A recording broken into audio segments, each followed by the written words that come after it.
সূর্যের প্রকাশ অন্ধকারকে দূর করে দেওয়া সেই মহানায়ক। এই সূর্যের প্রকাশ যখন পৃথিবীতে এসে পৌঁছয় কি হয়? এই পৃথিবী জেগে ওঠে, প্রত্যেক প্রাণী জেগে ওঠে, মানুষ জেগে ওঠে, নিজের কর্ম করেন, জীবন যাপন করেন।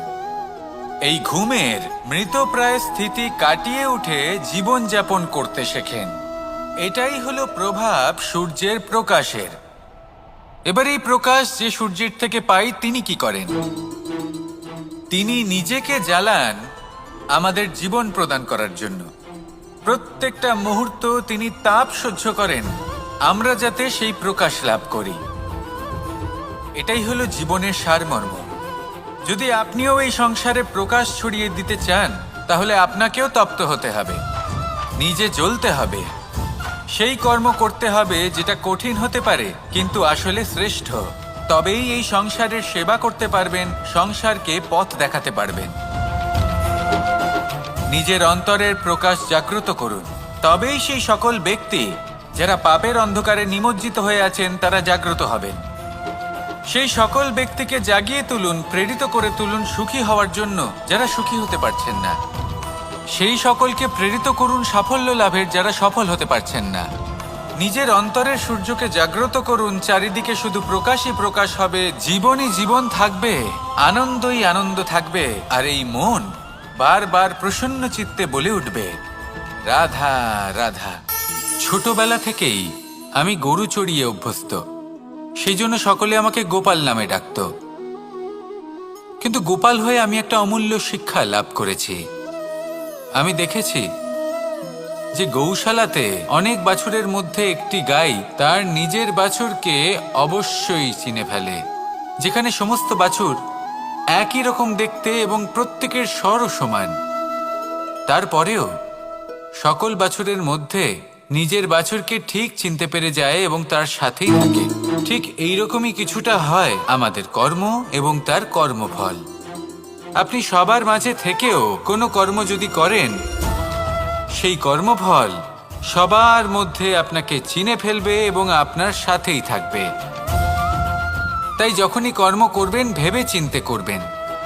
কোনো কর্ম করার আগে একবার ভেবে দেখুন, তাহলে জীবনে বারংবার অনুতপ্ত হতে হবে না। কারণ বিষয়টা কিছুটা এরকম যে এই সংসারে আপনি কাল, কর্মফল এবং সময় এই তিনের হাত থেকে কখনো লুকোতে পারবেন না, কখনো পালাতেও পারবেন না। আসুন আমার সাথে ভালোবেসে বলুন, রাধা রাধা।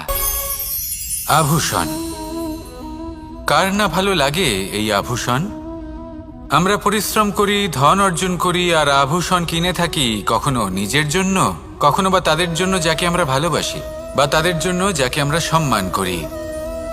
হয়তো সেই জন্যই সীতা চূড়ামণি ধারণ করেছিলেন এবং আমি সামন্তকমণি। কিন্তু এটাই কি সেই প্রকৃত আভূষণ যা আপনার মূল্য বৃদ্ধি করে? না। শ্রীরামের আভূষণ হল ওনার নম্র ভদ্র ব্যবহার।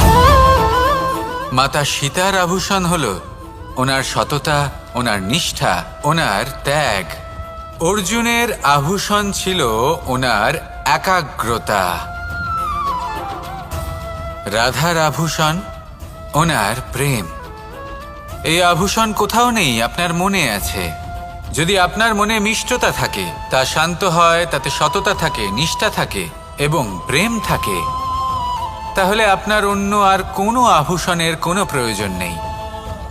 আপনি যতই ভিড়ের মাঝে থাকুন, আপনার ঔজ্জ্বল্য চোখে পড়বে। আসুন আর আমার সাথে ভালোবেসে বলুন, রাধা রাধা। প্রেমের পরিভাষা আসলে কি? ভিন্ন ভিন্ন ধরনের ব্যক্তি, ভিন্ন ভিন্ন ধরনের প্রেমী, আলোচক বিভিন্ন ধরনের পরিভাষা প্রদান করেন এই প্রেম নিয়ে। কিন্তু প্রত্যেকের মনেই কখনো কখনো এই প্রশ্ন এসেছে, এই ভালোবাসা আসলে কি? নিজের প্রিয়তমকে জয় করাই কি প্রেম? চার হাত এক হয়ে যাবার নামই কি প্রেম? নিজের আবেগ ব্যক্ত করাই কি ভালোবাসা? না। প্রেমের অর্থ কাউকে লাভ করা নয়, বরং তার মাঝে বিলীন হয়ে যাওয়া। যদি কারোর হাত ধরে থাকি তাহলে আজীবন তার সাথে পথ চলা হলো প্রেম। প্রেম শুধুমাত্র সেটা নয় যা প্রেমী আর প্রেমিকার কেশদামে মালা বেঁধে দেয়।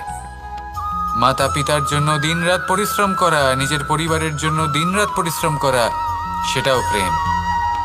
নিজের বন্ধুদের জন্য, আপনজনের জন্য সবকিছু উজাড় করে দেওয়ার নাম হলো ভালোবাসা। নিজের মাতৃভূমির জন্য সাহসের সাথে লড়াই করা এবং আনন্দে নিজের জীবন ত্যাগ করে দেওয়াও কিন্তু প্রেমের নামান্তর। সেই জন্য যারা বুদ্ধিমান ব্যক্তি তারা কখনো প্রেমের পরিভাষা খুঁজতে চান না, কারণ তারা জানেন যে এই প্রেম কতটা বিশাল। তারা জানেন যে এই প্রেম হলো এক বিশাল সাগর যাকে নিজের মুঠোয় ধরে রাখা যায় না। সেই জন্য এই প্রেমের সাগরে ডুবে যান এবং সকলকে ভালোবাসতে শিখুন।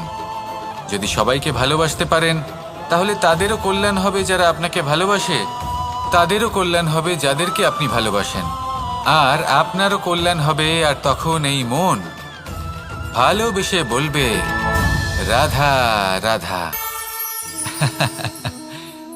হাস্য, হাসি জীবনে অত্যন্ত মূল্যবান হয়।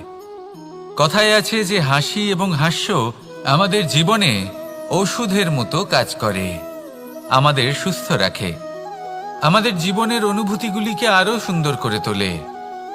কিন্তু প্রত্যেক ওষুধের মতোই এর সাথেও এটাই হয়। প্রত্যেক ওষুধ সঠিক সময়ে, সঠিক মাত্রায়, সঠিকভাবে গ্রহণ করতে হয়। যদি এরকম না হয় তাহলে এই ঔষধও শরীরের ক্ষতি করে দিতে পারে।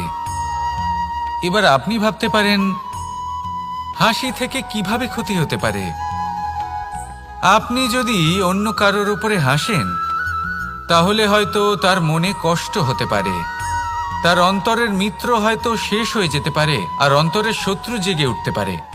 কিন্তু এটাই যদি আমরা সকলকে সাথে এনে সকলের সাথে হাসি, তাহলে হয়তো আমাদের অন্তরের এই হৃদয়ের ভেতরে লুকিয়ে থাকা যে শত্রু তা শেষ হয়ে যেতে পারে, আর অন্তরের বন্ধুসত্তা প্রকাশিত হতে পারে।